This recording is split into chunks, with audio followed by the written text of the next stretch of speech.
जिस प्राणी के युगों युगों के पुण्य उदय हो जाते हैं,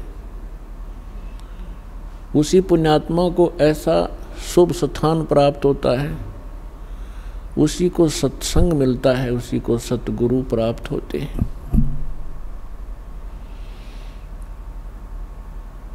जैसा कि श्रीमद् भगवत गीता अध्याय नंबर 7 के श्लोक नंबर 12 से लेकर 15 तक गीता ज्ञानदाता जो श्री कृष्ण जी प्रवेश करके बोल रहा है, वो काल भगवान ब्रह्म 21 ब्रह्मांड का प्रभु, जिसको सरपुरुष भी कहते हैं, वो कह रहा कि अर्जुन, जो इन तीनों गुणों की रजगुण ब्रह्मा, सतगुण विष्णु, तमगुण शिव जी तक की साधनाएं करते हैं, ये अपना जीवन नाश कर रहे हैं। और इनके विषय में फिर आगे कहा है कि जिनकी बुद्धि इस त्रिगुणमयी माया अर्थात इन्हीं भगवानों से मिलने वाले क्षणिक लाभ पर आश्रित हो गए हैं, टिक गए हैं, दृढ़ हो गए हैं, वो अपना जीवन नाश कर जाते हैं, क्योंकि उनके अंदर ये 4 गुण उपस्थित हो जाते हैं। राक्षस स्वभाव को धारण किए हुए, मनुष्यों में नीच, दूषित कर्म करने वाले मूर्ख,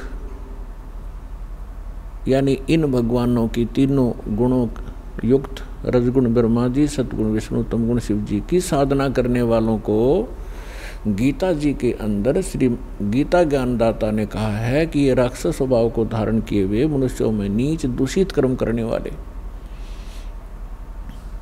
ये मूर्ख मेरी साधना भी नहीं करते, यानी ब्रह्म तक भी नहीं इनकी बुद्धि पहुंची। फिर अपनी साधना करने वालों के विषय में बताया है कि जो मेरी भक्ति करते हैं वो 4 प्रकार के हैं, अर्थार्थी, आर्त, जिज्ञासु और ज्ञानी। अर्थार्थी तो वो होते हैं जो केवल धन लाभ के लिए अनुष्ठान किया करते हैं, घर में घना धन हो जाए, लाभ हो बिजनेस में, इस आधार से जो केवल वेदों के आधार से, वेद मंत्रों के आधार से जो साधना करते हैं, अनुष्ठान करते हैं धन प्राप्ति के लिए, धनी होने के लिए, वो भी मेरे ही उपासक हैं, क्योंकि वो आन उपासना नहीं करते, अन्य देवी देवता की पूजा वो नहीं करते, लेकिन वो भी अपना उद्देश्य भूल चुके हैं।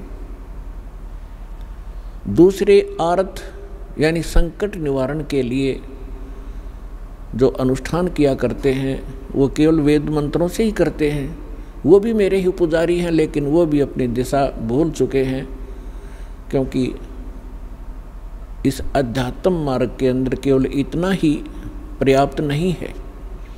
फिर तीसरे जिज्ञासु बताए हैं। जिज्ञासु वो कर्महीन प्राणी होते हैं जो घर से निकलते हैं परमात्मा प्राप्ति के लिए, घर भी त्याग देते हैं, आगे जैसे भी उनको गुरु मिलते हैं उनसे ज्ञान ग्रहण कर लेते हैं, और ज्ञान ग्रहण करके वक्ता बन जाते हैं, प्रभुता की भूख बन जाती है उनके अंदर। उस ऊट पटांग ज्ञान से लाखों लोगों को डुबो जाते हैं और स्वयं भी डूब जाते हैं। ये तीनों रिजेक्ट किए हैं गीता ज्ञानदाता ने कि ये अच्छे, ये साधक ठीक नहीं। चौथे ज्ञानी बताए हैं। ज्ञानी वो प्राणी होते हैं जिनको ये ज्ञान हो गया कि जैसे परमात्मा की वाणी माता है, मानुष जन्म दुर्लभ है, ये मिलन बारंबार, तरवर से पत्ता टूट गिरे, वो बोर न लगता डर, मानुष जन्म पाए कर जो नहीं रटे हरि नाम, जैसे कुआ जल बिना भाई बनवाया क्या काम। अब उनको ये ज्ञान हो गया कि मनुष्य जीवन का जो मूल कर्तव्य है, मूल उद्देश्य है केवल परमात्मा प्राप्ति, सत साधना करना और मोक्ष करवाना होता है। उनको दूसरे ये भी ज्ञान हो जाता है ज्ञानी को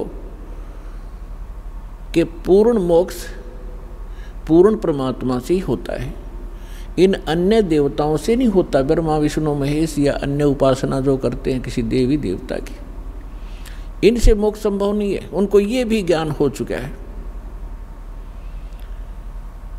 इसलिए वे किसी अन्य देव की पूजा नहीं करते, वो मेरी साधना करते हैं, इसलिए मुझे वो अच्छे लगते हैं और उनको मैं अच्छा लगता हूँ। ब्रह्म कहते हैं, ब्रह्म कह रहा है।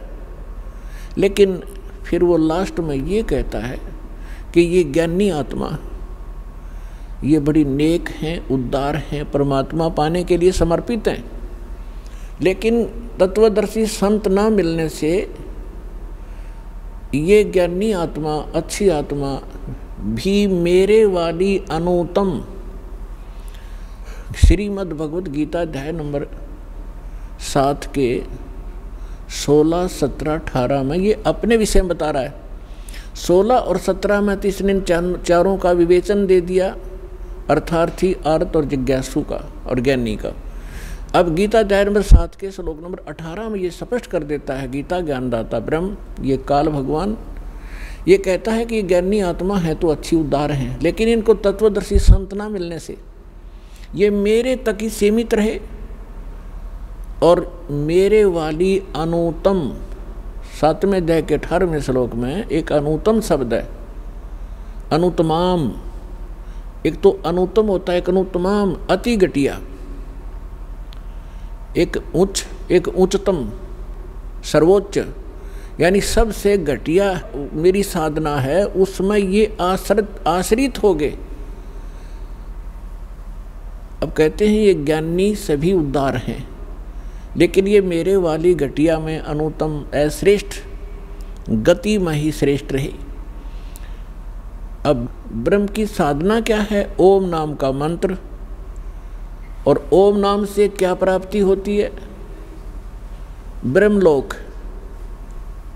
गीता अध्याय नंबर 8 के श्लोक नंबर 13 में ये अपनी साधना स्पष्ट करते हैं कि ओम इति एकाक्षरम ब्रह्म व्यवहारण माम अनुसमरण ये परियाति तजंदेहम स याति परमाम गतिम। मुझ ब्रह्म का केवल एक ओम मंत्र है, नथिंग एल्स। इसके अतिरिक्त मेरा कोई मंत्र नहीं है, और इसका अंतिम सांस तक, शरीर त्यागने तक इसका सिमरण करता हुआ जो शरीर छोड़कर जाता है वह ब्रह्मलोक को प्राप्त होता है। यानी मेरी सबसे उत्तम यानी परम गति प्राप्त होती है जो ओम से मिलने वाली है।